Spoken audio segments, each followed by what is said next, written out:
Hello बच्चों, let's read this question. The question say that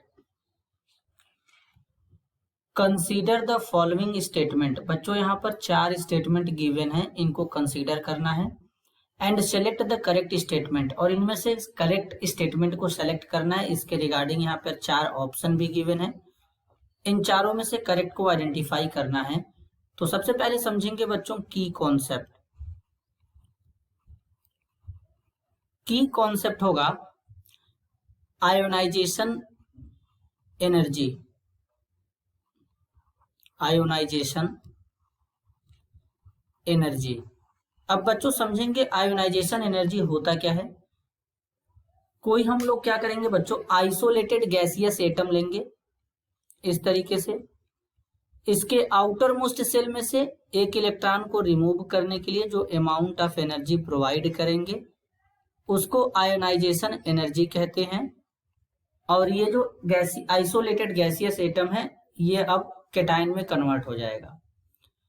जब first time electron को remove करते हैं तो उसको फर्स्ट आयोनाइजेशन एनर्जी यानी IE1 फर्स्ट लिखते हैं बच्चों। अब जरा स्टेटमेंट फर्स्ट को पढ़ेंगे। बोला गया the ionization energy of molecular nitrogen is greater than that of atomic nitrogen. तो बेसिकली अगर बच्चों हम बात करें यहां पर नाइट्रोजन के बारे में, तो नाइट्रोजन का जो बेसिकली एटॉमिक नंबर होता है बच्चों वो 7 होता है। इलेक्ट्रॉनिक कॉन्फ़िगरेशन होता है 1s2 2s2 2p3, यानी इसके p ऑर्बिटल में, यहाँ पर p सबसेल में 3 ऑर्बिटल होते हैं, तो इनमें 3 अनपेयर्ड इलेक्ट्रॉन हैं। और सबसे बड़ी बात बच्चों की ये हाफ फील्ड है, और हाफ फील्ड ऑर्बिटल जो होता है वो मोर स्टेबल होता है।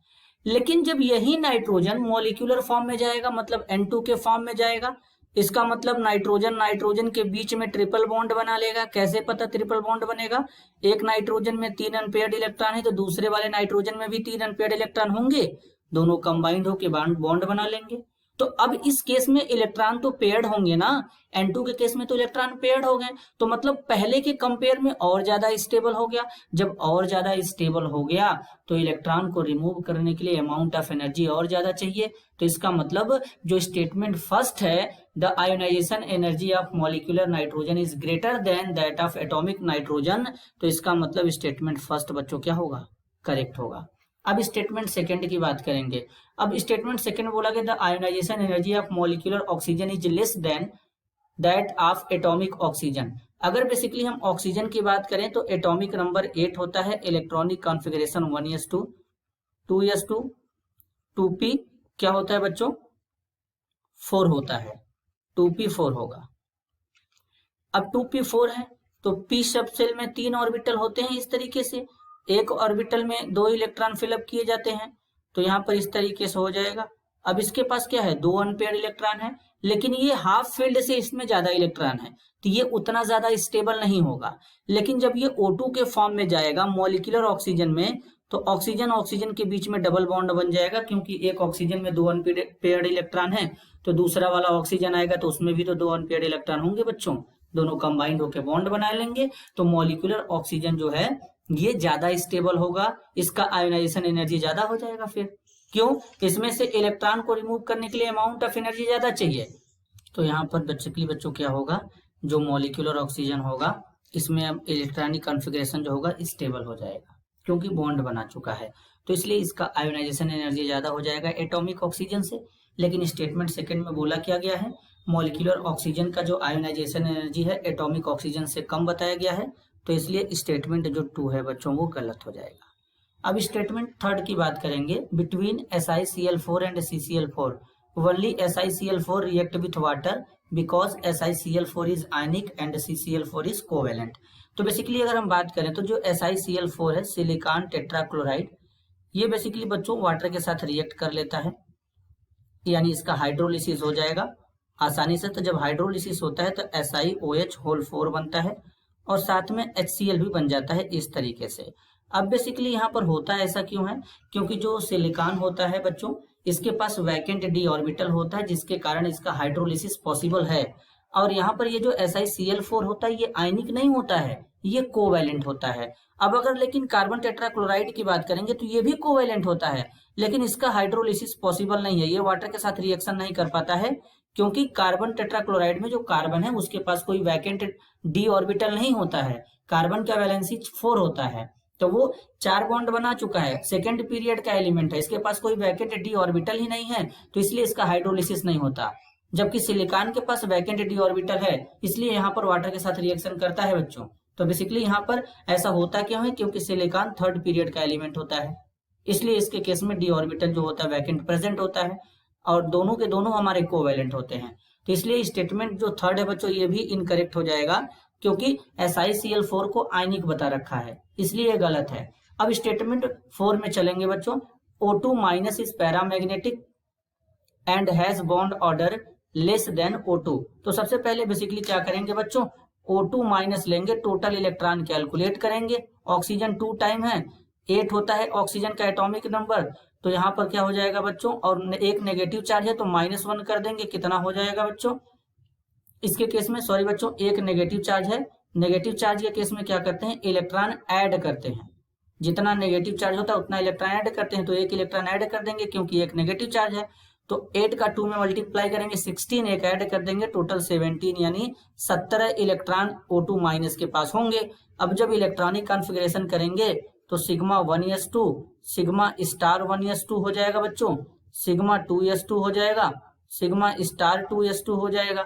इसके बाद क्या होगा, सिग्मा 2p Z2 पाई 2p Y2 हो जाएगा, सिग्मा 2p Z2 है बच्चों। तो इसके बाद हमारा आता है यहाँ पर पाई 2p X2 आता है, सबसे पहले पाई 2p X2, इसके बाद पाई 2p Y2, इसके बाद क्या होगा बच्चों, यहाँ पर हो जाएगा pi star 2p X2 pi star 2p Y1। Total electron calculate करेंगे, 2 4 6 8 10 12 14 2 16 1 17 हो जाएगा। अब बॉन्ड ऑर्डर निकालेंगे, तो बॉन्ड ऑर्डर निकालने के लिए क्या होता है बच्चों, एक फॉर्मूला होता है NB-Na/2 होता है। NB हमारा नंबर ऑफ बॉन्डिंग इलेक्ट्रॉन होता है, Na हमारा number of anti bonding electron होता है। तो जब यहाँ पे बॉन्ड ऑर्डर निकालेंगे तो किस तरीके से निकालेंगे, तो यहाँ पे NB में कितना इलेक्ट्रॉन है, NB में मतलब बच्चों जहां पर कोई भी स्टार नहीं बना है वो हमारा बॉन्डिंग इलेक्ट्रॉन है, तो यहाँ पर 2 हो गया, 2 यहाँ से 4, 2 6, 2 8, 2 10 हो जाएगा, 10 हो जाएगा बच्चों। अब यहाँ पे एंटी बॉन्डिंग इलेक्ट्रॉन माइनस करेंगे स्टार वाला, 2 2 4, इसके बाद 2 6, एक यहाँ से कितना हो जाएगा 7 हो जाएगा, तो यहाँ से कितना हो जाएगा, अब यहाँ पे क्या करेंगे 2 हो जाएगा। तो अब इसके केस में क्या हो जाएगा, 10 में से 7 को माइनस करेंगे बच्चों, तो क्या होगा, 10 में से जब 7 को माइनस करते हैं तो यहाँ पर आता है 3, 2 डिवाइड कर देंगे बच्चों, 1.5 आ जाएगा बॉन्ड ऑर्डर।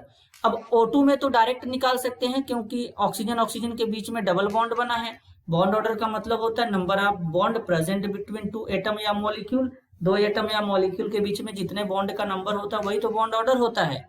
तो ऑक्सीजन में बॉन्ड ऑर्डर कितना है, 2 है, तो ऑक्सीजन से O2- का जो बॉन्ड ऑर्डर है वो कम है बच्चों, और यहाँ पर बोला गया है कि ऑक्सीजन से O2- का जो बॉन्ड ऑर्डर है बच्चों बेसिकली वो लेस होगा, और यहाँ पर O2- को पैरामैग्नेटिक बताया गया है।